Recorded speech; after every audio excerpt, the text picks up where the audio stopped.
What if you could slide into 1,000 different worlds where it's the same year and you're the same person, but everything else is different? And what if you can't find your way home?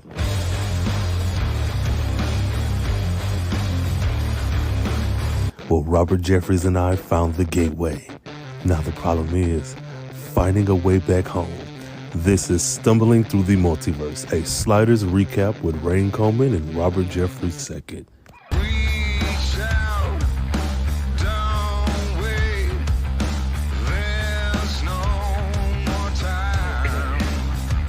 What's up, y'all? What's up, y'all? In a world where there's no one left but you and your mom. I don't know. This is Stumbling Through the Multiverse. Welcome back, y'all. This is season 4. We into the door. Happy to be here. Grab you a beer. My God, today. I be quite honest, I forgot how to open this show. It feels like it's been forever. It's been forever. Oh God, what's it been like? Less than a month, or maybe right at a month? At a month and some change. Okay. Then I don't feel so bad. Welcome to Stumbling Through the Multiverse. This is your official Sliders review show. Official because nobody's going to contest that, because this is the official show. I am your co-host, Rain Coleman, the CarefreeBlackNerd, sliding up and through here, back and forth, left and right. And I have with me the only companion I would want to have on this sliding journey. Robert, what's up, man? What is going on? Happy to be jumping across the multiverse again and again and again and again. Yes. So, we took a break, but we back. Season 4. Open the door. Yeah. Multiple universes. I do this for a living. Oh my God. Yeah. So this is fun. We spent about a little over a month on the last world, and so we're now sliding again. The timer was generous enough to give us a little break. But yeah, we're back. So we're back with season 4. And I guess before jumping into the show, I can't believe we made it this far. Not because it's so bad, but I think this happens anytime we do a show together. Even like with the 4400, both versions of the 4400. It's like looking back, have we been doing this for 2 years or longer? It might be longer, like 2 to 3. And it doesn't feel. That's so weird. It doesn't feel like it.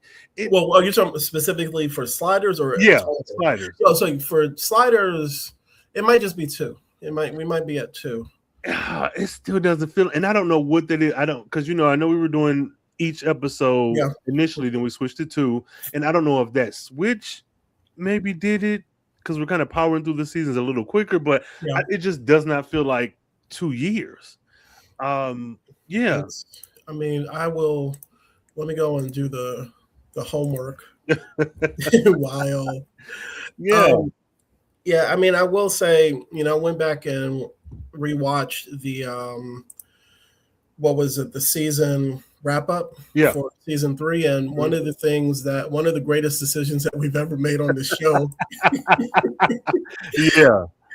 is getting this to doubling up on the episode, so that might get things running a little bit quicker.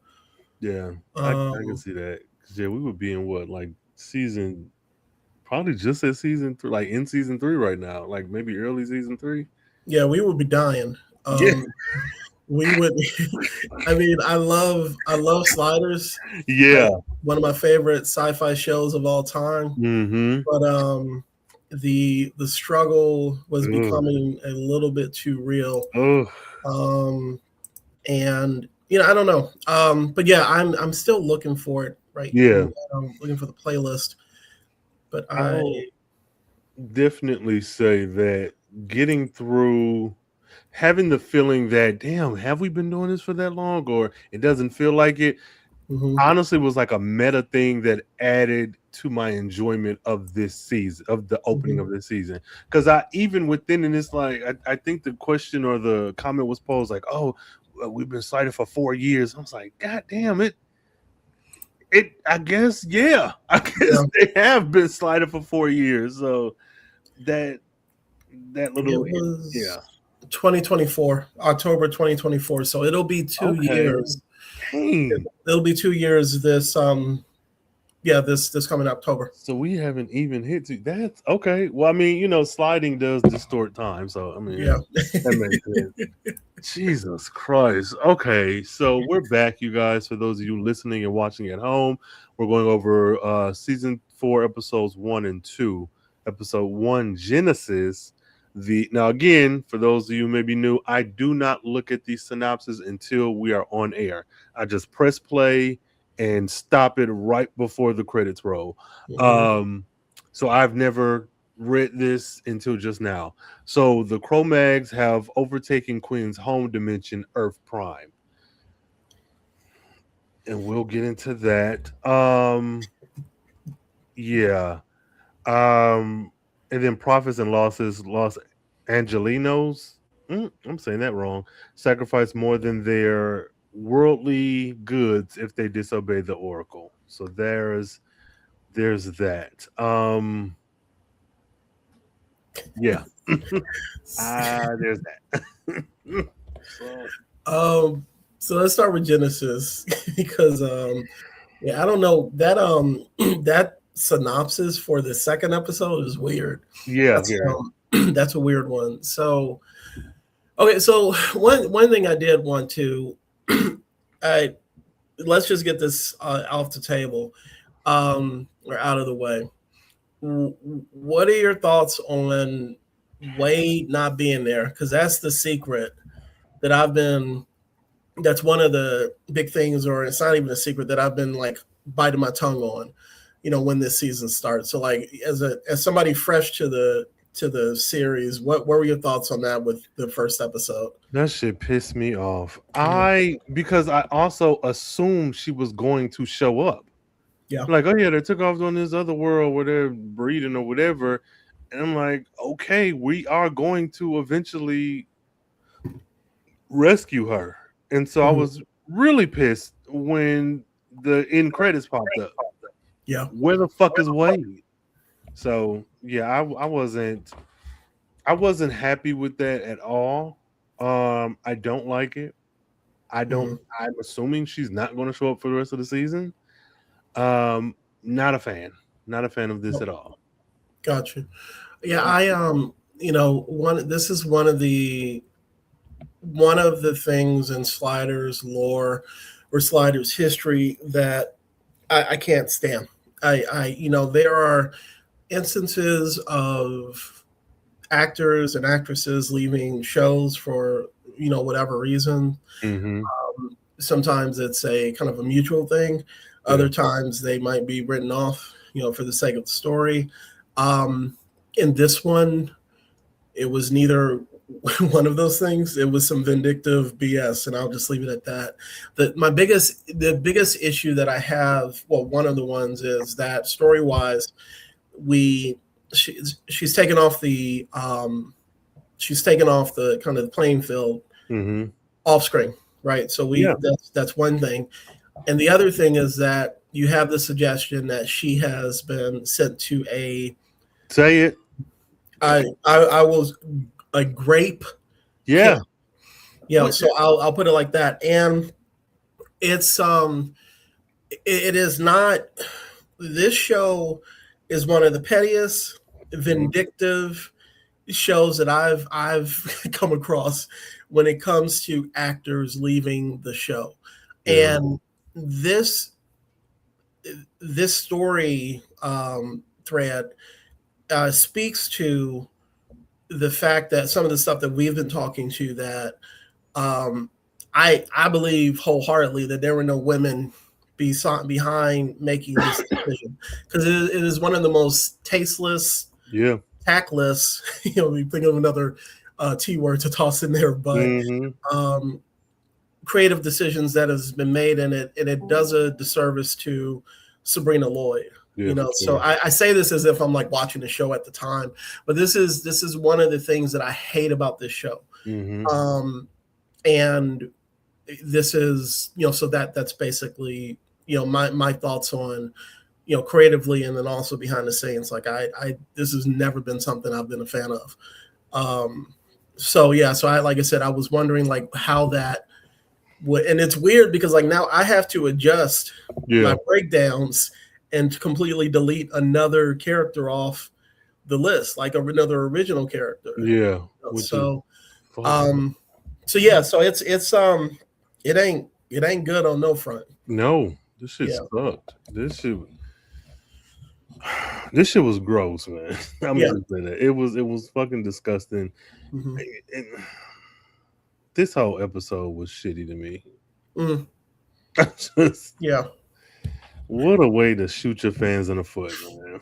And imagine watching this. You come off of, so one thing that that we get is that they go back to this is Earth Prime. This is what we've been building up to for 3 seasons, right? And I don't know if I necessarily mind so much that the Kromaggs have taken it over, right? Because they've been established as being like, this is what they do. This is what they do. But I do think that the execution doesn't work as well, especially for 3 months.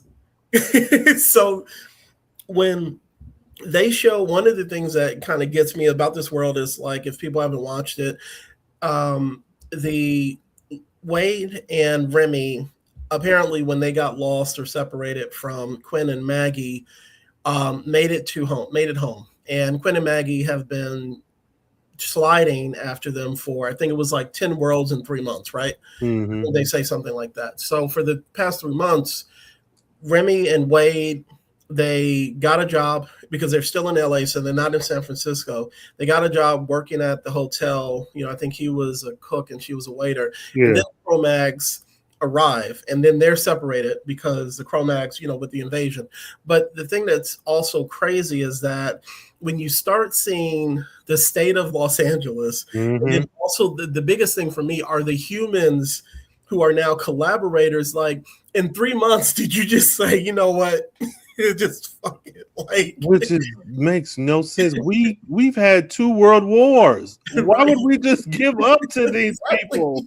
Like, I'm talking about across the globe. Who's just giving up? I mean, to the point where they are driving around in these like green outfits, and then some of the humans now have gained the ability to change their faces into, like, so maybe there's been some genetic experimentation, but then also you see that it's this other thing. I don't know if you've ever seen Starship Troopers, but there have also been other things that have done this. But the Kromaggs are like they are dressed like members. I don't even know if I can say that word on here, but members of the Third Reich. I'll just say something.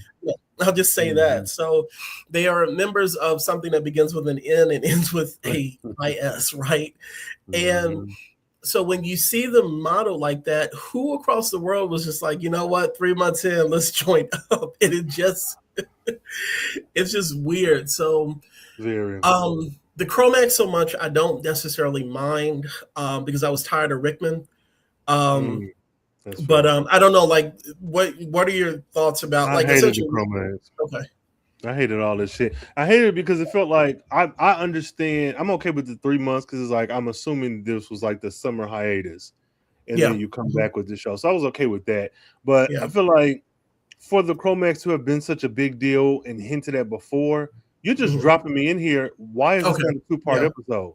Why is it like you're not built? And one, why are we dealing with the Kromaggs right here with no build up? Why are we on Earth Prime? That's the whole point of the show. Now I get like you want to pivot and maybe do other stuff, but this was poorly executed. This was very bad, actually. And then where was that Asian lady? And I know I probably shouldn't harp on that, but I'm like, she was so integral to the plot when we first met them. That now that we're doing all this shape shifting and whatever else, that's fine. But to me, that's so jarring because where is the lady from before? You're not the continuity is off. It almost feels like they were like, okay, this is a new season. We got rid of what's her face. How are we going to shake this up? Oh, remember that storyline that we dropped episodes ago? years ago. Let's pick that back up. And Yeah. I don't.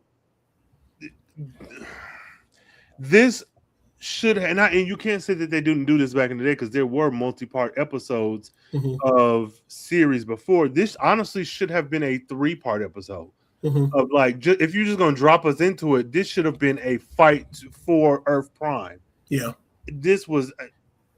I didn't like it at all. They're it's one of the other things I think of is that this episode and the next episode pull a lot from the first the second part of the 2-parter that for when they went to the Soviet Union world. Yeah. A lot of parallels, a lot of I mean, they literally I sometimes I think watch the first 2 episodes and we're like, you know what? Let's go back to that. And that and the revolutionary the monarchy world. Yeah. So keeping that in mind, especially with the Soviet Union world, like you said, they spent 2 episodes, maybe not on the Soviet Union world, but 2 episodes kind of building up. So that that would have been perfect. And then also considering the fact that we've stretched out the seasons to 20 plus, you could afford to do that. Yeah.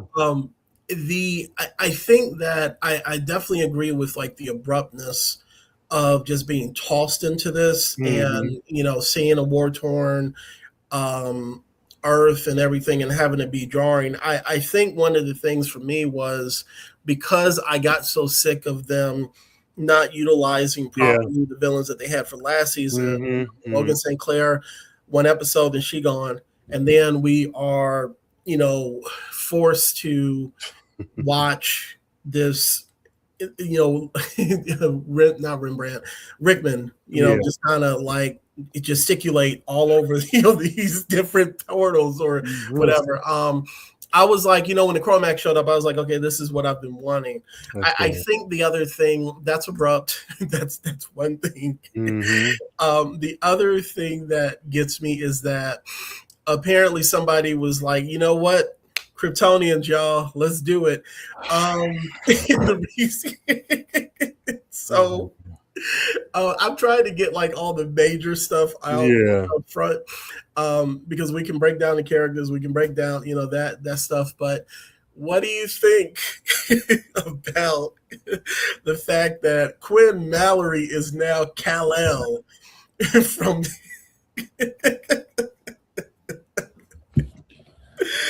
No, I'm not going to get us copywritten.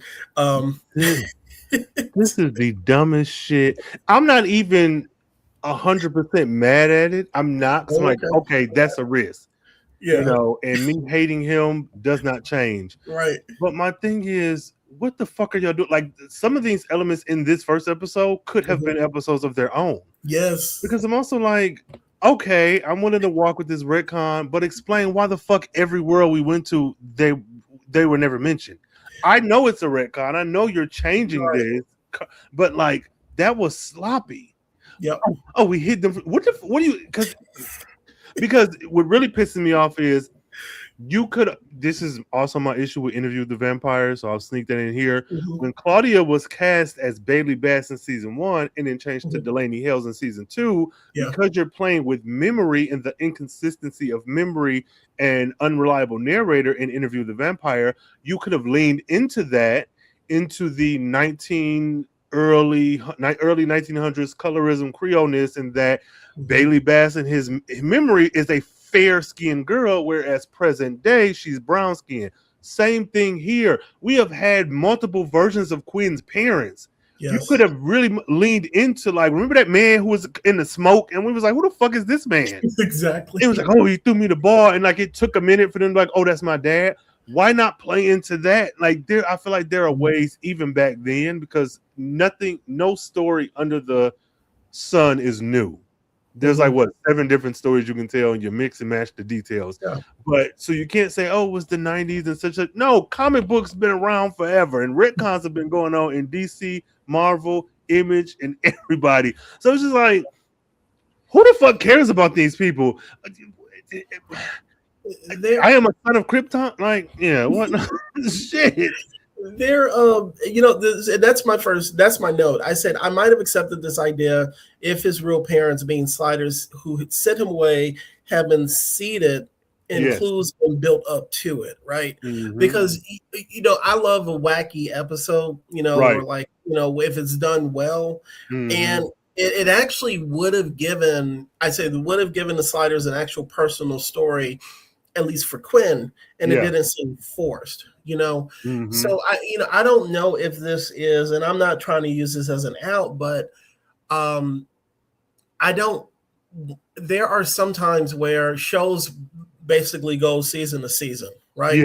Yeah. And they don't know, but if you are going to do this reveal and you haven't had those clues, maybe do this in the 5th episode of this season and build up to it. You can build up to this reveal in this season rather than being like, okay, well, we didn't do it in three seasons before. So in addition to losing Wade, in addition to Earth Prime being invaded, and you now have the Superman of it all. You give them the shiny white outfits.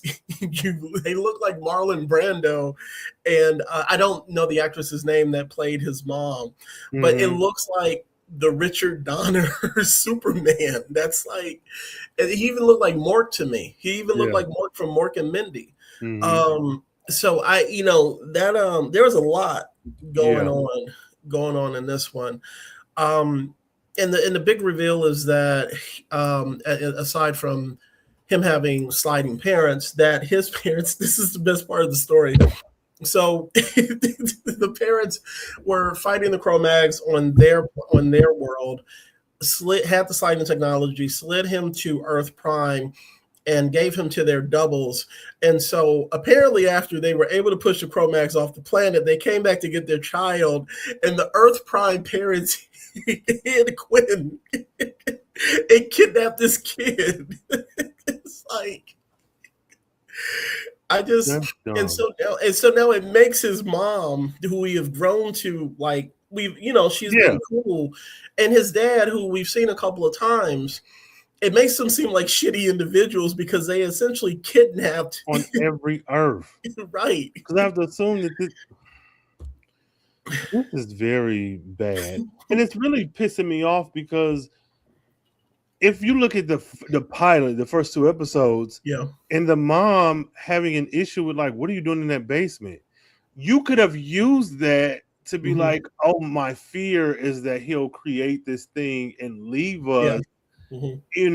Like, even though we hid him from these people, but also, can we rewind? If I'm the Quinn's parents and I come back after 2 years, there's nowhere you can hide him where I'm like, oh, well, I'm burning your fucking house down. I'm snatching you up by your neck and we finding my child. We're like, what excuse could you have given them people? Because even if you say he died, show me to his burial so I can take the body of my child back to our home. Like, that was such a like weird. It really pissed me off. Like, also, these people don't look anything like their doubles, which we know that you can look different, but the behavior of Quinn's parents, specifically his mom, does not suggest that. We know this is a retcon, so I'm not trying to act so aloof that I don't understand how TV works. But nothing about her behavior in the past makes it seem as if this was the case. Like, you can probably make a retcon out of anything if you read the source material. You can always pull out things. It could be something on one panel. Jean Grey said FUBU randomly, and it was a typo, but now all of a sudden she's wearing FUBU in the 90s. Like, you can always pull something out. This I don't think was done well at all. This whole just pull this shit out my skin and put this fucking keyboard button on your forehead. Like, it was. Also, why do I have? Well, I'll let you, because I think you'll probably get to that. But like, you left. I don't know. Like, now how do we explain the first Quinn, the asshole Quinn that came through and like fucked up this Quinn's life? How do we explain that? Yeah, we got Dances with Wolves and he ended up dying, sure. But like, prior to that, how do we explain it? Was that? Let me stop. I mean, you're making sense, because even with the mom is the one who reveals all this to Quinn when, he finds her in prison in the the the oh my god, suspension of disbelief, right? Yeah. He finds his mom in the very prison that he's sent to, and she should be in San Francisco, right? Yeah. You know, so then this is, if you want a good example of information dump, this is it. This is it, because she's just like, we don't have enough time, Quinn. Let me tell you everything about your life right now, and then let me slip my wrist open, and then this, or my arm open, and then the thing is, it's like she hands him this bloody thing out of his arm, and then she's like, put it on your forehead, and it's just like, what the hell, Mom? You know, it was rushed. It was, I don't want to say lazy, but it was just, it didn't work. Like, I don't know if I sit back and they come to the writer's room, or the producer sits down, or the story, whoever is running this writer's room says, yo, we got like 22 episodes, you know, let's if they lay out that all these reveals are going to happen in episode 1, I would have raised my hand and say, yo, how about 2 or 3? let's kind of spread this out. And it felt like they thought that they were going to get canceled. It just felt this to me speaks to this feels weird to say, but like the last season of Game of Thrones, like where they were just throwing everything just in a limited amount of time, and they had time to tell the story. Because I don't know, like in my mind, because you're coming off of a poor season 3, just use this opportunity to step it up. So anyways, but so Quinn is Kal-El from Earth 892, right. 678 404. Shout out to the Atlanta listeners who pick up on that. So let's break down the sliders individually, or just kind of focus on them. Wade, R.I.P. I don't know at this point. Remy. So we already said that he and Wade slid to Earth Prime, and then he got arrested and he was taken to the re-education center. I will say that I feel that the focus was more on him in this episode. Rather than at least I felt that way, rather than Quinn and Maggie. I think they did their best with trying to have him deal with the PTSD of losing both Wade and being tortured. Now we've I don't know if it was him specifically that has gone down this route before. I know that he had that instance with his dad. But I don't remember, like, in the first time that they met the Kromaggs, if he was ever as this bad as he is. So I kind of liked where he was in this episode, but what I will say is, like, he only mentions his mother and his family, and he said, "Fuck you." He didn't say nothing about his dad. I was so pissed. I said, "Who the fuck? Is that these people not watch the show?" I've never heard him say anything about his mother. He only got his dad that random one time. What? Like, I mean, outside of like that funeral, like that episode, but I was like, who the fuck are we? Who is this Rembrandt? He was replaced, not the professor one replaced back in season 2, 3. It was Rembrandt. I don't know who the hell this is. He's just forgetting shit. I don't know. What are your thoughts on Remy overall? Okay, so I did like him in this episode. I liked the handling of his stress. I did like the even though they didn't really do anything with it, I liked the conversation him and Maggie had where he was like, "Girl, I might not even be who I say I am, so you got to watch out." Like, I don't know what they did to my head, and I like that because it came after the scene of the general guy turning his face from human to Kromagg. So it's like, oh, in me 2026 eyes, I'm sitting here waiting for that to happen with like somebody else in the episode, and it never did. So I was like, oh, that's what disappointed me about the episode, but that's my own expectations being built up based off what they provided. But Remy, I did enjoy him. I liked his stress. I did like his initial interaction with Quinn and like kind of cussing him out and stuff. And not because I don't like Quinn, but I was like, yeah, this makes sense. Like I had forgotten what the Kromaggs were capable of. I don't even know if this is something that was mentioned, but alluding to him spending 3 months being tortured and like his mind being played with to the point where that this might not be Quinn. Like, oh, you're trying to act like I'm going to escape. It's like that, not Munchausen syndrome. What is it when you? Is that it when someone has like beat you and tortured you enough that even with an open door you won't escape because you're so brand whatever that is. I was like, okay, this feels good. I'm gonna get a little bit ahead, but blonde girl, fuck her, because didn't her and Remy have like a close relationship in the month? I'm like, whatever. I'm gonna leave that there, but fuck her with her new hair. I think her name was Marta. Shout out to Atlanta Public Transportation. Right. So it just So we seem to be on the same wavelength with Remy.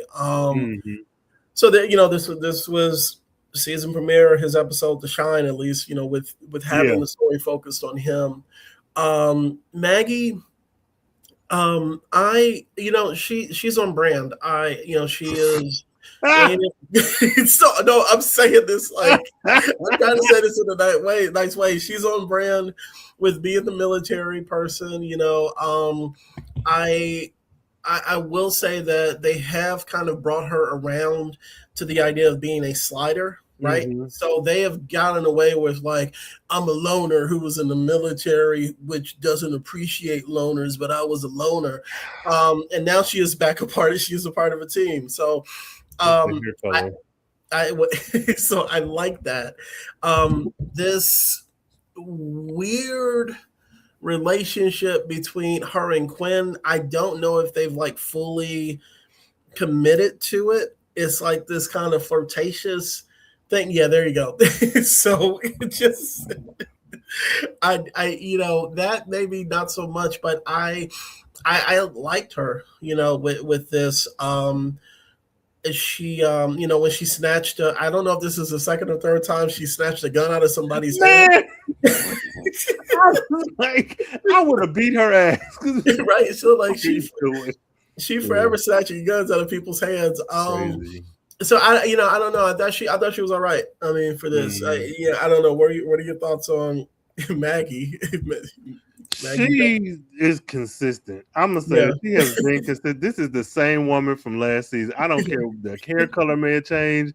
This is the same fucking woman. But I do like her, and I think the scene with her and Remy is really what sold me on her. I didn't hate her. I don't particularly care for her, but it's not. I'm like, whatever. I can take her or leave her. But in this episode, that moment between them really did something for me.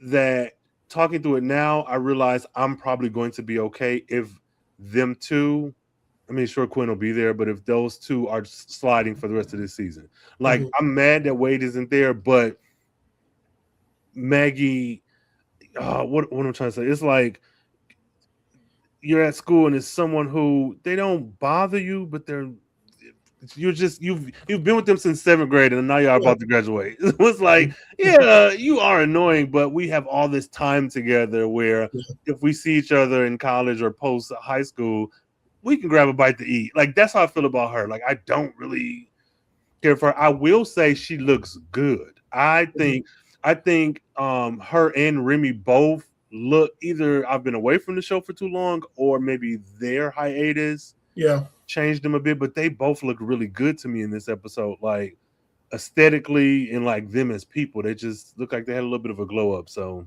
well, I mean, Remy especially, I mean, like, no, well, not especially, like Remy, it's interesting you make that comparison with just the two of them, because Remy to me in a couple of these scenes looked like he was like out of an action movie. Yeah, there were moments where he had this kind of authority, and not saying that he didn't have that before. Let's case in point, the world where we had the FBI double, so that, so, but yeah, especially with him, like he ain't got the mustache, And then Maggie, Maggie's always likes to attract a woman. And they do a really good job of like trying to give each person their own style. I will say, thank God they did not just have her in the khaki shorts. And like they have updated her wardrobe for sure. Wardrobe this season. And lastly, Quinn, I don't really have much to say when it comes to him. I think that nothing, we always say nothing against Jerry O'Connell. I just didn't, outside of the big reveal with him being Superman in this, or Kal-El, I just didn't get much, from him. So I don't know. Was there anything else specifically with him? Fucking boring. I'm sick of this motherfucker. Him helping his mom, like before we knew it was his mom. It was just like, it pissed me off because, again, I feel like this show is trying to just beat you over the head with, oh, he's such a good guy. And I'm not saying you want to watch a woman get beat up, but I'm also like, we have been overtaken by aliens who have killed tons of people. That, like, to me, it just made no sense, even with his character, to like try to fight these. It's almost like if you Dean's analogies, this episode is crazy. It's like if you go to the gym and people are working out and they're having a good time, but then you look over at that one guy who has like weights tied to his neck, weights tied to his thigh, weights tied to his ankle, and he's doing like a machine doing it, something that doesn't need to be done. It's like, what are you training for? What are you? We're all in here at the gym, different degrees of expertise, but like, what are you doing? That's what this felt like. Like, what are you doing this for? You've walked past so many other people who are being hung and shot and stabbed and killed, and all of a sudden, oh no, this person, like, I get it from a storytelling standpoint, like, oh, that was his mom all along, but like, what are you doing? He is the villain. You're putting yourself in situations that ultimately affect these other people who you dragged along with you to begin with. Like, the other, to add to that, the scene I think exemplifies that the most is when they are rushing out of the re-education center, and then everybody gets out, and from the edits that we've seen, like the quick edits, nobody is immediately behind them, right? So the Kromaggs, and even if they were, they would be at the top of the center. They were so far back. So then when Quinn was like, he closed the door and then ran back and just did the shootout, I was like, you could have left. And it's this weird hero thing. And, to be honest with you, them leaning into like the Superman side of it might just be kind of where they were going before. They're like leaning into it. He's like, he's the ultimate hero when shit like that happens. So I don't have much to say about him. What I do want to get to is the weird racism. Say that. Oh my God. Episode, or the weird focus on race. So I'm gonna go to the couple of examples. The first thing was so of course the symbolism of who the Kromaggs and the followers were dressed as, right? And I'm not gonna say it because I don't want to have a certain anyway. So just look up World War II. So that's the first thing. The second thing, the second thing is when we have I'm trying to see if I can get this guy's name right. His name is Stark. He's a human collaborator. He's like a lieutenant he's a human working for the Kromaggs. And when he says, and he's talking about, Quinn asked, he says he's asking him about the break-in. This is after Quinn is captured, and they say, oh, who are you coming after? And, they talk about Rembrandt, and then Quinn mentions Wade, and then the guy mentions, like, Stark mentions, oh, yeah, she was taken to one of our breeding camps on another world. And then he says, you know what they say, once you go mag, you can never go back. And it's just like, what? So there's that thing. And then the last thing were the guards. It's so these, when Quinn gets captured, at the re-education center before he meets his mother. He is thrown into this cell with like other. I will say it's like a mix, because if he had just been thrown in there and there was nothing but like people of his persuasion, that would have been even weirder, right? Mm-hmm. But when he's thrown in there by these like two swole shirt popping off of them guards, and then one of the guards says, "Masters at the slave colony, get your mind right, boy." And I was just like, what is going on? It was like, it was weird. It was like, did they tell him to ad lib this, or did the writers be, they were like, you know what? We did it. Nigger it up some. That's what they said. Like, oh my God.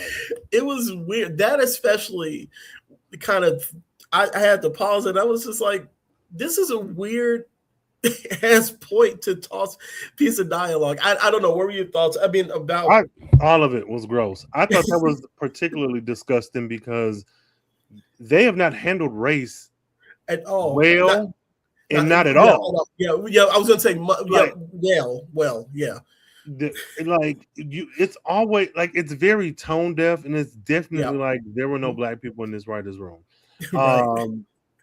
And so even having black bodies in the role of soldiers or enforcers in of itself was an issue for me, because you can't ever seem to find no black people when you making these episodes. And even, I ain't even saying they got to be a main character, but like you'll pick that random woman here and there for Remy, but she don't have a whole lot of screen time. Like overall, if you look at the makeup of the cast, when are you consistently finding black people to occupy these roles?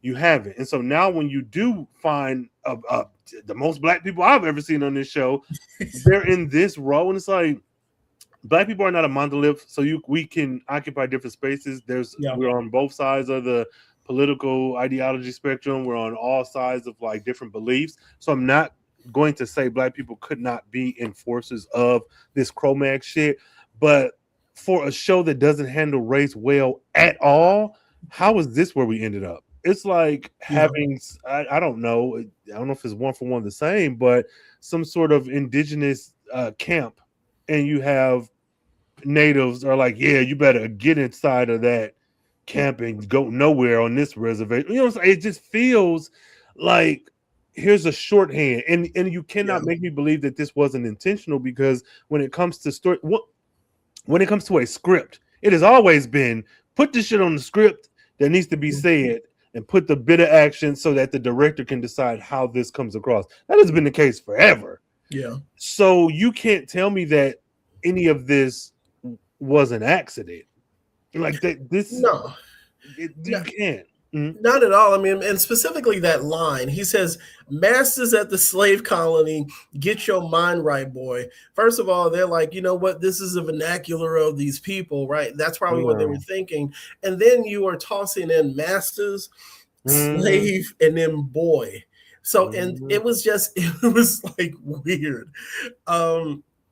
And yeah, like you said, we're all not a monolith, but in addition to that, the only other two black people that we see in this, the only other one is Otis was it the red or the blue bandana? I think it was red. Why was it wrapped around his head like that? It couldn't even go like, it was like be more urban. You know, you right. used to see black people in the 90s. Be more urban. Here, put this do-rag on. It's like, and it's all okay. This is another thing. My issue with Otis is the same issue as what is Remy's adopted son from Maggie's world? Who's his name? Malcolm. Yeah. Why do you keep pairing these black boys with these white women? And I'm not saying that a white woman can't take care of a kid, and a kid who is black. But what I'm saying is, one thing that when I'm watching television that I always try to like kind of pay attention to is, where are the black women? Where are the black women? And then when they're there, who are they paired with? Because I started to notice around the time that Bird Box came out, we weren't really seeing black. Like, I mean, I'm black. I know it. I live in America. I consume media, so I get it. But that's when I really started like actively paying attention to like, where are the black women in this world? Where are the black women, period? And so, again, not to say nothing against Marta Barbie. Like, she's terrible. But the way that she has been dismissing these black bodies this whole episode is very odd to me. And then Otis, to me, read as 15, 16-ish. Yeah. Yeah. And for him to be like, it's just you and assumably you, Remy, Marta, and Wade. Mm-hmm. And then y'all get split up, and then you're in the care of this woman. Yes, we're in a war zone. Yes, it's an apocalyptic, whatever. But there's a care that comes with children that did not seem to be expressed anywhere in this script. And it's like, oh, we killed that black boy. Oh, we'll leave him there. He's just a body. And it's like, what are we doing? And now that, to be fair to the show, the episode, that sentiment had happened throughout it. But if there was any point where Quinn, I felt like, should have leaned into that hero shit, it should have been then. Regardless of Otis's race, that was a kid. Yeah. But we did not do that. And it's just like you're throwing these black bodies away. I don't know. Maybe I don't have the full language for it, but I didn't like that at all. Where are the black women? There, I mean, once again, it's funny that you mentioned that, because in my notes, I say I really wish they had gotten diverse with the main women featured in the episode or in the show, because I felt that Marta could have been played by any BIPOC, right? Black woman would have been amazing, but because I don't put too much faith in Hollywood to even give us that much.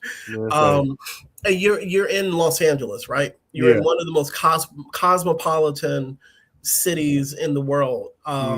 You just do you. So they could have done that, but we've seen this before when it comes to this show, that they don't do that when it comes to the potential love interest or the potential main woman character of that episode. So anyway, so rest in peace to Otis. And they showed his body twice with a giant smoking hole in his body, which was crazy. So I'm just being real. Like, I think that's it. That's all that I have as far as for this. As far as like the main points, was there anything that you wanted to kind of? Yes. How the hell did we get separated? I'm like, you establish the rules of the timer, and then you get rid of them, and then like, how did we all get to this world? And then Lord, Remy and Wade get separated, and then you guys are consistently sliding. But then you're like, oh, we're getting stuck in this world. We're stuck for 29 years, girl. What? There, because I probably should have rewatched the last episode, but I was like, I wasn't going to do that to myself. I know that there was Wade and Remy jumped in, then Quinn, Maggie was about to get attacked, and then Quinn stayed behind, and they took. Did they take Rickman's timer? I believe. Okay. I'm okay with that, because I was like, I think they took his timer, and I think it was the thing of them chasing after. Maybe it probably was the trail. And anybody watching this or listening to this, I know y'all are pulling your hair out talking about this is not correct, which is fine. But let us know. But I think it was like something like that.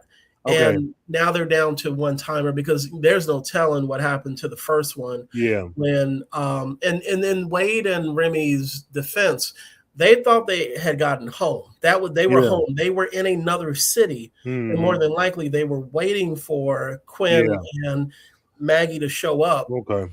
Or at least Quinn, because they didn't know what had happened. So that, I think that's kind of how that was broken down. Then I'm fine with that. I'll give them that. What I won't give them is, oh, Quinn, I can't breathe. Oh, I'm okay. She's all right.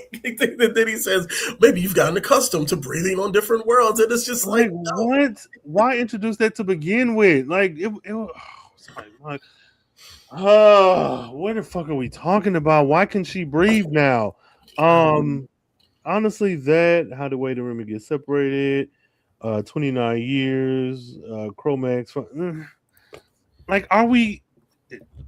I don't care if this is a spoiler, but you tell me, now that Earth Prime is destroyed, it was never explicitly stated, but Well, no, that's a lie. It was stated because they ended with like, oh no, it wasn't. So I know we're ending the episode like, oh, we got to go find stuff to kill them, but they never said, hey, let's go back to the world where my parents were from and find the weapon they used. Like it was never. So they did. So they're going back to.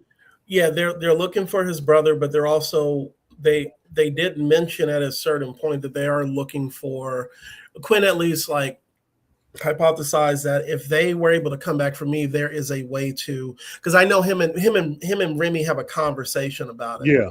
It is a small one, but I'm sorry, there's another big thing. Quinn has a brother. We just forgot. We don't know if he's a twin. Right. We don't know if he's older.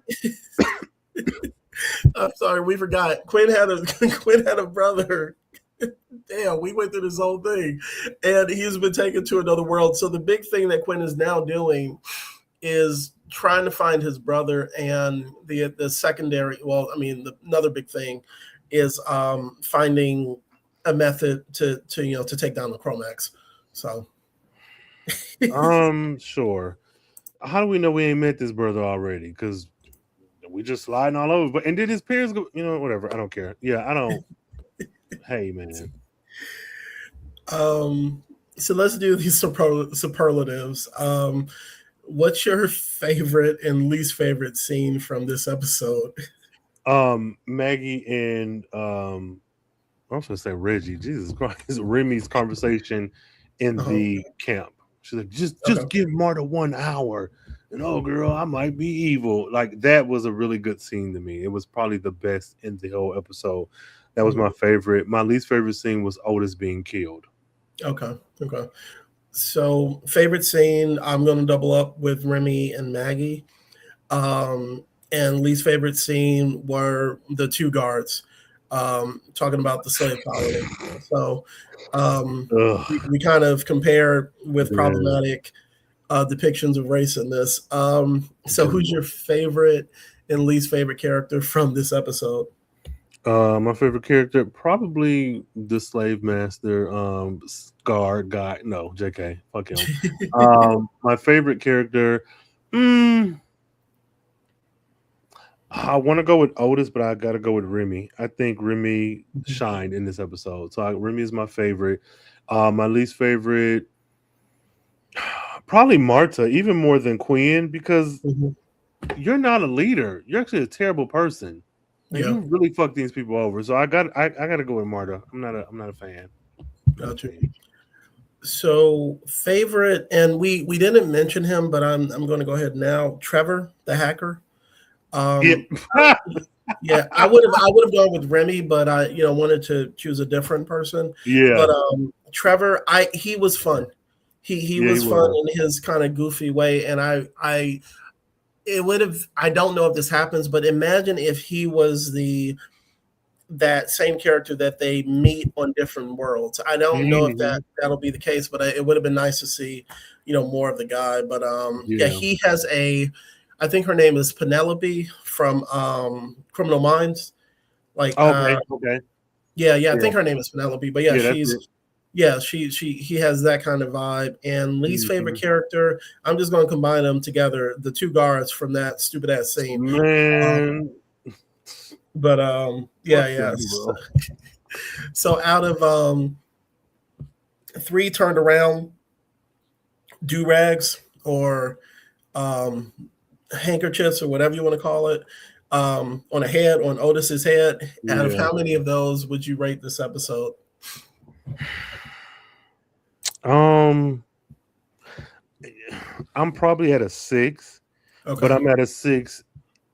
Yeah, I think that's generous, but I will say it's not a 6 like last season. Where it was like, oh my god, this is a 6. This is a 6 that I think it deserves that or less, but I was still entertained throughout all my frustration. So this is a good 6. Okay. I will give it a 6.5. Okay. 6.5. The one thing I didn't mention is like I do like it felt kind of pace wise back in the earlier seasons where they kind of hit the ground running, that type of deal. So that was one thing. But yeah, so 6.5. So for the second episode, profits and loss. You know what I started thinking about? Yeah. Silver and gold. Silver and gold. I'd rather have Jesus than silver and gold. Hey. I'm not even going to try to go into the actual verse. So anyways, profits and loss. Let me give this summary because this is what Google AI gave. Profits and losses, the second episode of season 4 of The Sliders. The team lands on an alternate United States run by a corrupt religious cult, which promises its followers a portal to a peaceful nirvana. However, the Sliders soon uncover the deadly truth behind the society's rituals. I'm going to be straight up. I love this. I'm being honest. Yeah, I loved it because it's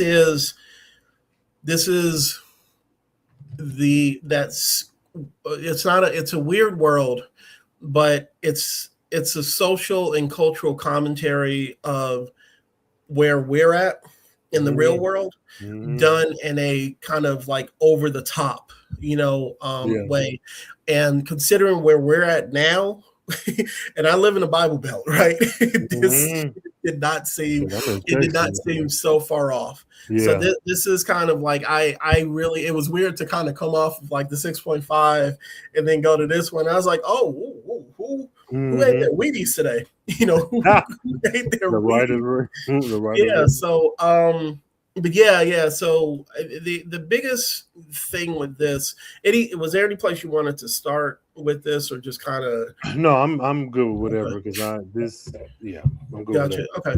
So the world is the world that I just labeled it religious cult world, and what it is that there's a group of people called the Oracle. They follow somebody called the is his name the Mega Oracle or the Oracle, but then the other guy was like chief, or it was like a lesser title, but it is the Oracle. The Oracle. Okay, so you have this like group of if you're thinking about our world, the closest thing I would be thinking about fundamentalist Christians, right? And in this world, the fundamentalists won the culture war, right? So as far as like the mega churches, the really devout Bible Belt Christians, they're the ones that have won the culture war. So one of the things that stands out to me in this world is that the thing that you first notice is that everybody is dressed conservatively. Like the women all have long dresses, the men have button-up shirts or polo shirts and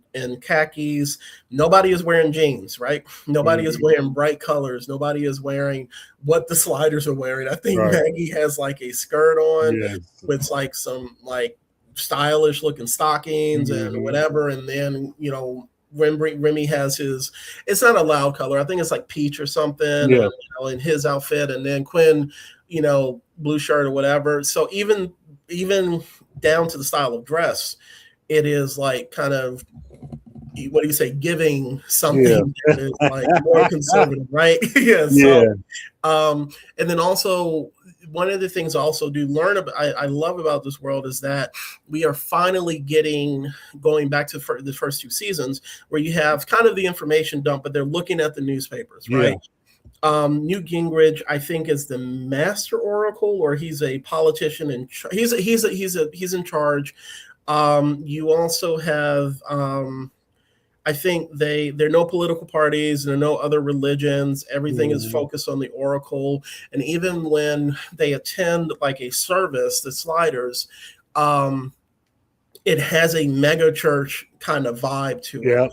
So the Oracle is a system of repression and thought control. And it just like, this is the other kind of type of world that the Sliders should be fearful to exist in, right? So that's at least kind of like the world itself. So like, any thoughts about this, where they're at? I liked it. I liked it because it also felt like they could really lean into the city that they were filming in. Like it didn't, and it made sense. The other thing, but that kind of pissed me off, is that 4 seasons in, and the Sliders still have no street smarts, and that pisses me off. Not at all. Not acknowledging, hey, we're wearing non-dull colors. Yes. We stand out. This black man is here with this orangish tangerine shirt. You got this girl with her fucking thighs out. It's still a nice little 90s like skirt thing, but that's what really made me mad because and this is another part of the writer's room to me feeling like it's not diverse, not even in the whole like race aspect of it, but also in like maybe lived experience, because I think though this is what is it, like a 45-minute episode, you still have like a show like this.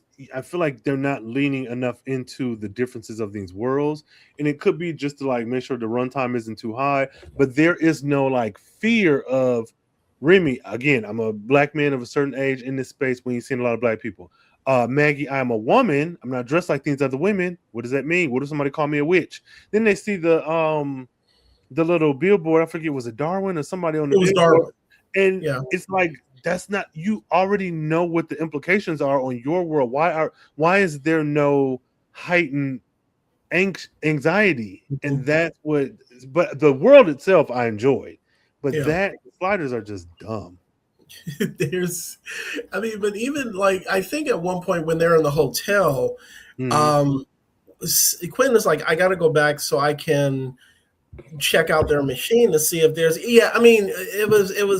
I think I was, okay, so on a scale of 1 to 10 of my okayness, I was at like 4 or 5 because this is a way for them to kind of get involved in the conflict. And then also they are kind of flying blind, right? You know, he doesn't know anything about, I think, does he have the home? I think he has the coordinates for at least his brother with that thing that he put on his head. So there's that. But he's also like, you know, let's check out their technology, you know. So that's still scale 4 or 5. But in the hotel, one of them says to him, let's chill. Yeah. Let's chill and eat this bland ass food and watch this bland ass TV. And then that's what kind of gets them out. And then they're like, oh, ho hum. Well, here we go. We got to go with you. So I definitely don't think I agree with them not being street smart. The other thing, though, is like, why are we going back to Remy getting the money from the other world and being late for the slide? Like, just like... And that irritates me because we can go back to that, right? But then we can't acknowledge that Remy was in the Navy, which in this episode he should have said it. Like, that's the thing, they are piecemeal picking what to do with these characters, right? As far as like their background, because I was just like, we've done this before, and then, you know, so I don't know. Anyways, so we got them. I think the other big thing that happens as far as the conflict with this religious cult is that somebody sees them. It is Chief Counselor Cadmus. Yeah, he sees them. Portal in or the slide in, and what I liked was that there's some religious significance added to seeing them sliding before you get the reveal for who he is, right? Who he truly is. Because when he saw that and that paired up with what the world was, I thought they would have been like, these are like angels or something. Yeah. So that would have been like another spin to possibly put on it, which I thought was crazy. But what's your reaction? So because on this world, apparently we're thinking that they're sliding people to the afterlife.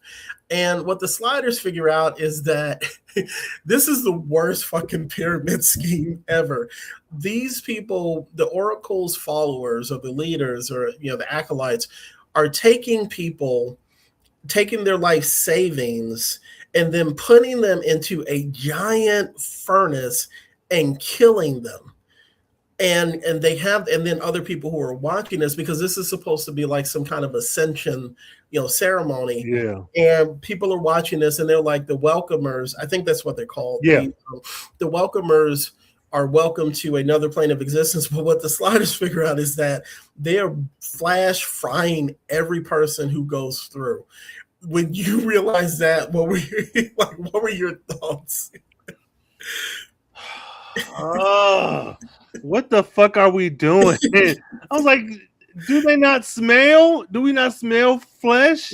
What is happening? Also, like, I know that this is like the top level, they're doing this to them, but like, is anybody working at the factory that make these choir robes? It's like, why do we keep making all these like, what is I was so disgusted, like, oh, you motherfuckers are evil. But also, I think what pulled me out of it, and it's just me personally, is that I couldn't understand what the selection process was. We had a Suicide World where we kind of knew the mechanics, but with this one was like, what is it? It was just random. It was these 5 people just like, but yeah, I was like, yeah, these people are absolutely fucking evil. Yes. And how did we get here? This is a world. Well, I mean, maybe they did give us backstory, but how did we get here where this is okay? Well, no, not because it's never okay, but how do we get here where the people in the crowd? Because it felt like there were 2 different issues. You could burn them up, or you could like what is it, like make them think? Reconfig. Yeah, so that led me to believe, and maybe I'm just missed something, but was everybody in the audience already reconfigured? So I don't know if that's the case. Like I don't think that's the case, because I thought the reconfig was a punishment. Yeah, right? It was a punishment, and everybody else who wasn't reconfigured, because it sounded like the only people that they were kind of reconfiguring were the rata. Well, they call them the rad rats. Yeah. But there's a specific name for them. They are called the radical. Let me see. I will find it eventually. Yeah. But yeah, we'll just say rad rats. But the rationalist parties, they were the group of dissenters. So that's who I think they were saving the reconfigs for. And everybody else in the audience, just being honest, they were drinking the Kool-Aid.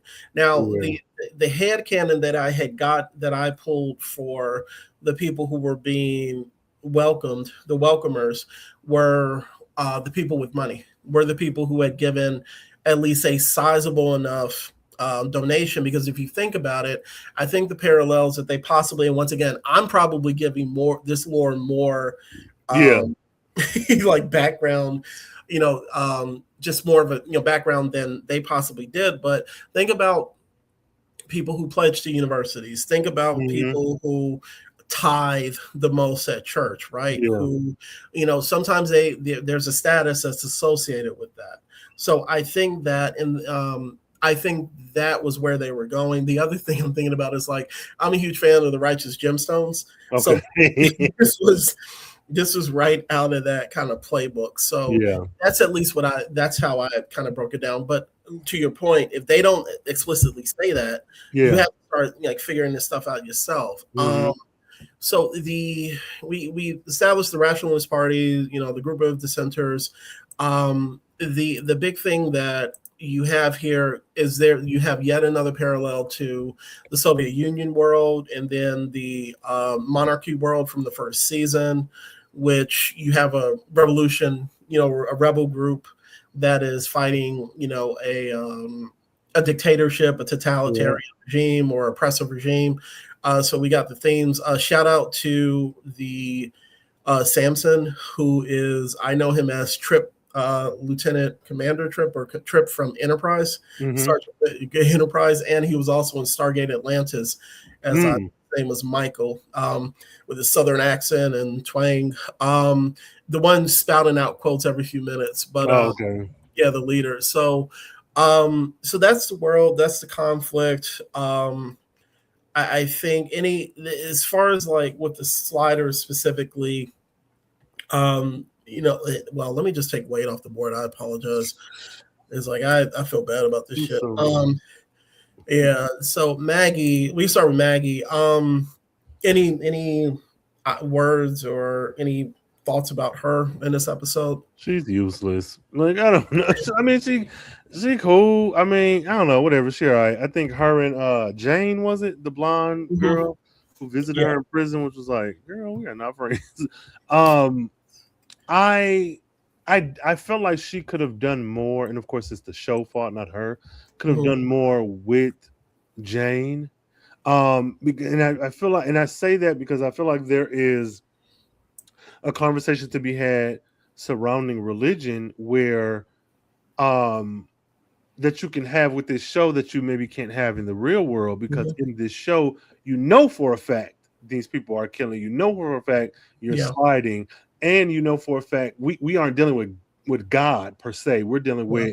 with the institution of the Oracle. And Mhm. so where Maggie, I feel like, could have did more to talk to this woman when she first visited her there.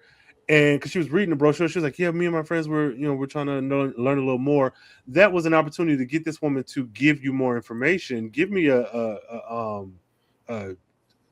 thought dump or whatever, and Yeah. then push back against it, even if the woman doesn't come on the other end believing you, like sowing some seeds of doubt in her head, like, because I think that would have made for a richer ending if Jane had of maybe gotten to that box and been like, "Oh, maybe, what if this ain't right?"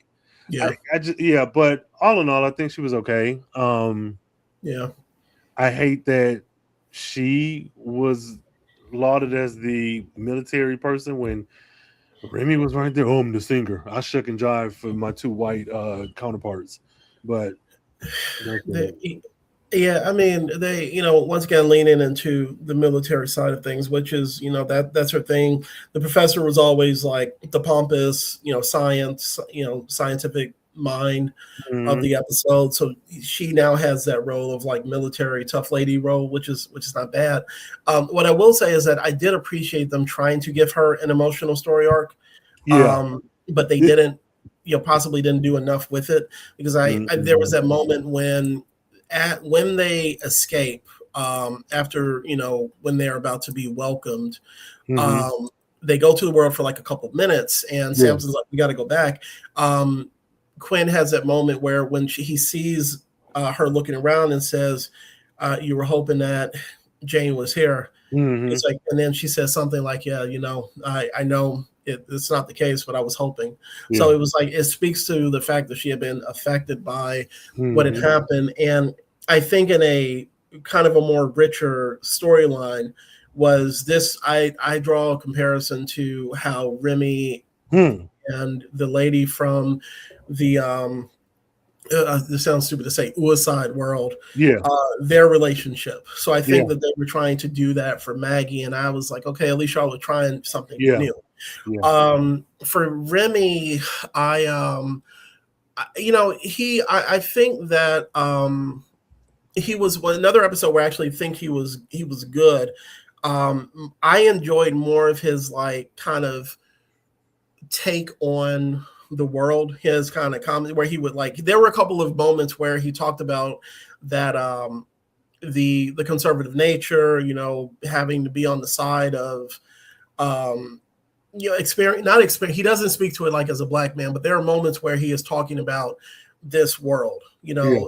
and the other thing though is when he starts to question the rationalist, or I'm sorry, the red rats, Mhm. basically saying like, they just want power as much as the Oracle and their followers. He's like, I ain't seen shit to suggest otherwise. That's it. Yeah. That's what he says. So him being questioning, I felt was good, but I think that the writers missed an opportunity for them to lean into his Navy background, Mhm. because him and Maggie could have been helping out these resistance fighters together, and it was just a moment, like you said, to kind of push him to the background, Mhm. when things were getting serious. So I don't know, like, any more thoughts about him? No, pretty much the same. I Okay. hate that they're using him like season one, where this is this Yep. comic relief. He looks good. I'm happy he's on screen, and with the three of them, you would think he would have more to do. Yeah. And I don't want to, at the risk of sounding sexist, because that's not my intention. But if we're looking at him and Maggie, she may have the military mind. Even if we disregard his naviness, he's just a bigger person. Hmm. He would ideally have more strength than her. So to, be like, "Oh, he's the singer." What, we threw that shit away a long time ago. Like, we ain't focused on that. What are we talking about? Yeah. So that was annoying. And this is another thing that I felt was racial, but whatever. When they were being ushered out of that office, he was the only one hit with that taser. The only one. I Yeah. said, hey, again, we got the Jester comic relief here, and look at him. Take all our shit out on him because, who cares about that black man? So, yeah. And I think, didn't he ask, like, what was that? Yeah. Did you take? Yeah. He said something like that. Quinn actually, him kind of being the dissenting mind when it came to the science side of things, because basically they go to a world where science is treated like it's heretical. We have been to worlds like this before, but it has not been in this way, done in this way. I think like the world I think about was when the nuclear bomb basically scared the world into, no further technological advancements. Yes. Where his dad was just like, oh, you know what? I'm a snitch working for the feds. So in this world, it's done because science is once again seen as heretical, is seen as not of the word, not of their version of the word, and all of that. So I kind of like that he was able to occupy that space. That whole thing of like, if they hate somebody like Darwin, what will they think of me? And then he, even when he breaks down the quantum physics of when they think that the furnace is an actual sliding device, he's like, that has to exist. They have to actually think about science enough to create a sliding portal. So that's why I need to go back. So like, his admittance of being a scientist being the problem is something that I actually appreciated for him. For this one. So I don't know anything else for him, for Quinn. Fuck Quinn. No. I did actually like Quinn in this episode. Because I do feel like, to your point, the science being the thing that works against him felt better than all of the other episodes where they are forcing him on us to be this wonderful action hero who can do no wrong. Like this felt in line with his character. Of course he's going to be science-based. Of course he's going to lean into that. And then even though it wasn't mentioned, with the professor being gone and a lot of that falling on his shoulders, this episode to me, I'm not saying it should have been back-to-back, but right after that snake whirl where Quinn had the nervous breakdown, had this have come next, or maybe one episode and then this, I think that would have been a nice arc for him, where like, now I do have to deal with the ramifications of my science brain. So I did like that. I don't know. Quinn was Quinn. I still don't like him. That dummy, but he was him. He was that guy. We talked about Jane a little bit. I had her as to drink the Kool-Aid type, which RIP to her, because she went to death with a smile on her face, because I specifically was looking at her and I was like, damn, this is fucked up. A special shout out to that prisoner when when Quinn and Remy went to jail and they were looking at somebody who was going through the reconfig process. It was it's kind of, I don't want to say that he was like an unhoused person, but he just looked like he had gone through it or whatever. So they never established who this actor was or what his role was or why he was in there. But this dude got the script. The director said, and acted his ass off. He was just like, and Remy was like, I don't know if I can act against this, but he when he broke down the process of being reconfigured, I was like, you know what? I was already liking this episode, but this is creepy, right? So Jane, the prisoner, Samson, like I said, I already know him from Enterprise. I like the actor. I know him from Stargate Atlantis. I thought this is before that. So this is like young, not young Trip, but like whoever the actor was. But so it was, I thought he did good, spouting off quotes and possibly being not legit.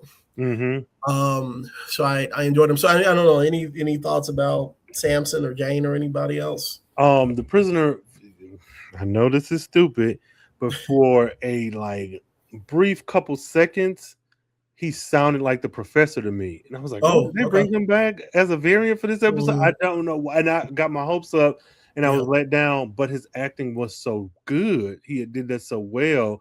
I was let down. I was like, man, this motherfucker. This is how you want to info dump. Because that, I was like, tell me more. Like, read the Bible, read the dictionary, because I need. So that was cool. One of my issues, again, with the sliders being very stupid to me, is before I get to that, the reconfig, I'm very confused. Weren't the sliders just like walking outside? Or were because I saw two guards, but they weren't shackled or nothing. There weren't no guns in their hands. They were just like kind of walking outside, like, yeah, we're leaving jail. And then the attack. Red Rats. Yeah, they so I don't think they have been reconfigured, but I will say that they were being taken somewhere. Maybe they were being taken to be reconfigured. They had, because that's what guys said. I want them to do it first thing in the morning. That's why when I saw them walking so casually, I was like, this makes no sense. I don't think they had told them. So that's at least what I assume. Okay, then I'll accept that. But this is where my issue comes in. All these random people start shooting guns, and nobody goes. Like, they all were just like. They just like this. I was like, wait, I said, why is nobody on the ground? Especially Remy and Maggie. Like, I'm gonna give Quinn. I don't like him, but I'm gonna give him. Right. Oh, what's going on? You're a Superman. You can take all the bullets. But like you two idiots who have like been in the U.S. military, why are we not dropping to the ground? I was like, what the fuck is going on here? Well, there was a point that I made about this was like they dropped a lot of bodies in that courtyard. They didn't even kill just the guards. They killed people around with files and stuff, because when they got away, and then when they come back later on, where you see the Chief Oracle Gareth and Chief Counselor Cadmus looking around at the wreckage, they carrying bodies away and people just like this. I was like, damn, the Red Rats ain't got no precision. They just shot people around. Doing just a toddler with a grenade. Like, what are we doing? What are we fucking doing? Yeah, so I mean, they're I think the only thing for me was the this weird once again this weird parallel to a certain group from World War II, sending them to the other side is the only solution, the final solution. It was just like, what is going on? Did somebody just get stuck on that group? Man, I was like, were there no Jewish people in the writers' room? Like, why do we go back to this? They're taking everybody out the room. I was like, oh, this is gross. This is very bad, and it really makes me mad because I do appreciate using certain images and wording for like a shorthand, but like this, like, okay, y'all, if we get to episode 3. And somebody has a Charlie Chaplin cosplay contest, I'm not watching this. I'm like, what the fuck are we doing? I mean, because we already got the Kromaggs as coded as that, especially with the outfits that they wear, right? So that's going to be a thing. That is just going to be it with their uniforms. Yeah. So, but when he said, I think it was the Chief Oracle who said that about, oh my God, I hadn't even thought about this until now. The people in the furnace. Yeah, they're going. Shit. Hey. That was too on the nose. That was too on the nose in the same way that the slave stuff was too on the nose. So, like, are we just going by every ethnic group and, like, pulling out the worst? Well, the worst. And not being. There's a way to do it and not hit you over the head with it. And then also, you write it in such a way that it doesn't sound like somebody from that group that wrote this episode. So, oh my God. They're fanfic. Like, what are we doing? I don't know, man. Crazy. Yeah, at least they're trying something new, I guess. Hopefully by the 3rd episode, anyway. I didn't even put 2. I'm so dumb. I didn't put 2 and 2 together as far as with. I didn't either. The furnace, yeah. So okay, God. Anyways, okay. So this episode, anything about the reveal of who the chief of Cadmus, the guy being the mole? I thought that was done really well because Yeah, I'm normally really perceptive of things yeah, like this, and so I think they did a good job because you knew it was him, but you didn't know it was him because yeah, because of that first conversation. This episode did a really good job with it because I didn't. They kept saying, "Oh, it's somebody high up in the organization," and I think that should have tipped me off. But maybe I was just so distracted by the other shit this episode. But even if yeah. that's the case, the show did a good job because I didn't. I was like, "Oh shit! Of course it was him. He's Mm-hmm. he's the guy." So no, I thought that really kudos to the episode for that. Okay. Yeah, yeah. I and his speech that he gave at the end. It's funny because his outfit, his outfit and Gareth's outfit in particular reminded me of like something from the 70s. Mm-hmm. And even though like we're sliding to present day, these just even that the outfit aesthetic of everybody kind of felt like it was in the 80s, right? Or that it was Yeah. in like the 70s or 80s, which was kind of that period where you had the rise of like the mega church or the fundamentalists, Mm-hmm. Christian, the rise of that, especially the conservative right, Yeah. right? That type of thing, or the religious right. Mm-hmm. So that's like, even with his hairstyle, I was like, dude, did you just come from like the set of like Dynasty or some shit? Yeah. Absolutely. So yeah, shout out to that actor. But yeah, I felt that his turn worked really well. Mm-hmm. And like I said, that's that for him. Anything else like major that stood out in the episode to you? Not particularly. Yeah, not really. I mean, the choir rose was cool, I guess. I think my biggest issue still comes down to this fucking timer having his own rules. Because how do we jump right back? But whatever. Yeah. Um, what else? No. Quinn the alien. No, a lot of this is just hate on Quinn. Like him having some alien baby in that female led world. Now it's just like, Yeah. what are we doing? Also, and it's really about last episode. Could his parents not have kids from Earth Prime? Because does Quinn not exist on that world? But I don't know, man. Everything I got is Quinn hate, so I'm gonna just Okay. leave it there. Okay. So as far as the superlatives for episode 2, Profits and Loss, we'll start off with what was your favorite and least favorite scene from the episode? Ugh, I don't know if I have any. Favorite and least favorite. Um, I don't see this episode didn't really give me. Probably the favorite would be when Kagmas handed over the timer, because I was looking at I remember watching the episode and looking at how much time was left, and I was like, okay, how are they going to get out of this? Yeah. And I think the camera had like Remy in frame, and he was like, it's like, even though it's a show, they knew they were going to die, but like that relief of like, man, can you believe it? Because it felt like, some episodes are rushed. This didn't feel rushed, and that ending felt like one of those sitcoms where it's like everything has to go back to the status quo at the end. Yeah. I'm giving a lot to that scene, but then I was like, look at this man helping out. So I really enjoyed that. So I'll say Cadmus handing over the timer during the murder box thing is my favorite.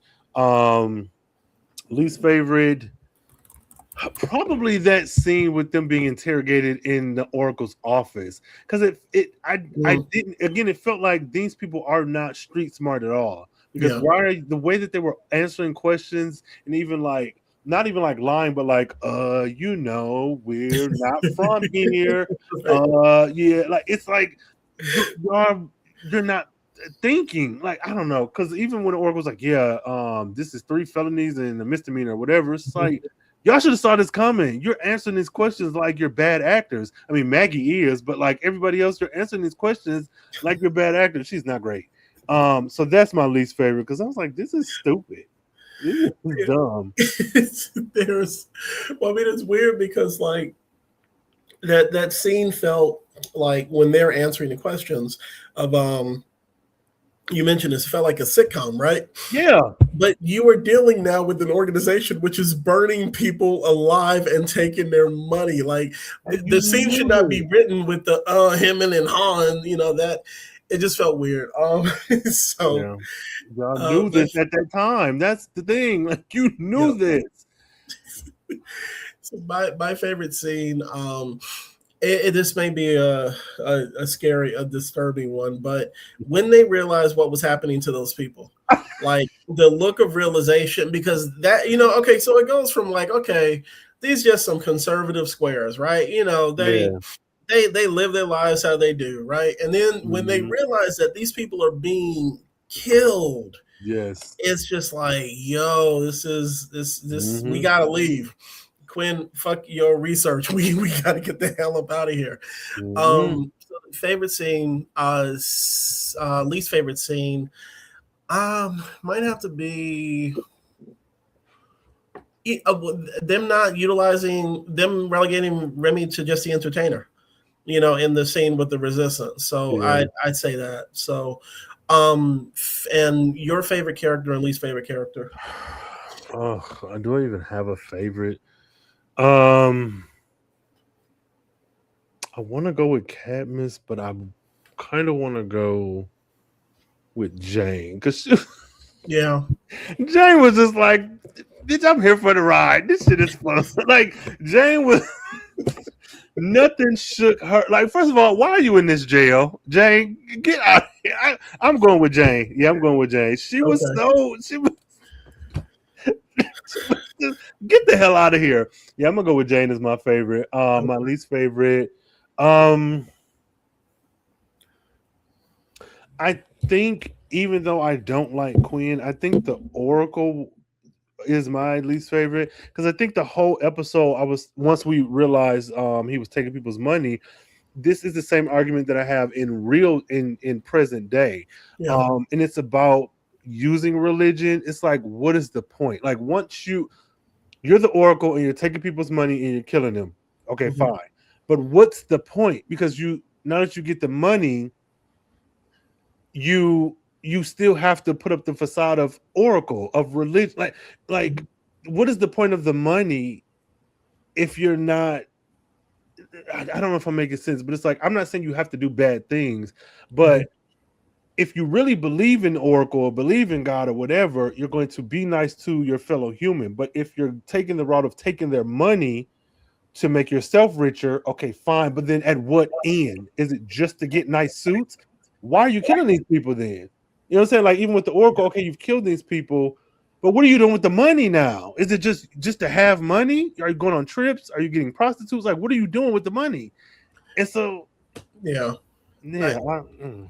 mean, I think that whatever they were taking from these people was used to continue to promote or prop up their push to continue this, like, their way of enforcing their way of life.